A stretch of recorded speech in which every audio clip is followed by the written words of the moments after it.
একজন প্রশ্ন করেছে একটা মেয়ের দুইটা স্বামী রাখা কি জায়েজ আছে? আমরা তো এখন দেখছি এটাই হচ্ছে, এই বিষয়ে কিছু বলেন। নাউজুবিল্লাহ বলবেন না? আসলে এইগুলো ঘটছে। একটা মেয়ের দুইটা স্বামী কি 4টা 7টা পর্যন্ত স্বামী। আহা, কি অবস্থা, সমাজটা কোথায় গিয়েছে। আমি কয়দিন আগে পত্রিকায় পড়লাম, 2 স্বামী ঠিকভাবে সে সার্ভিস দিয়ে আসছিল, হঠাৎ করে বেকায়দা হয়ে গেছে, ব্রেক ফেল। মাঝে মাঝে হয় না, সত্য কোনোদিন চাপা থাকে, কথা কয় না, সত্য কোনোদিন চাপা থাকে।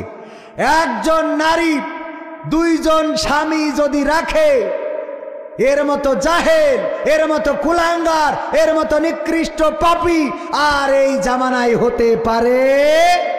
সুতরাং জায়েজ তো দূরের কথা, আমরা তো মাঝে মাঝে বলি জাহান্নামেও জায়গা হবে না, ঠিক কি না? এগের জাহান্নাম মানে কি? এগের জন্য আলাদা স্পেশাল জাহান্নাম বানাতে হবে, যে এদের গতানুগতিক জাহান্নামে দিলে হবে। আল্লাহ যে বিধান দিয়েছে এইটাই আল্লাহর বিধান।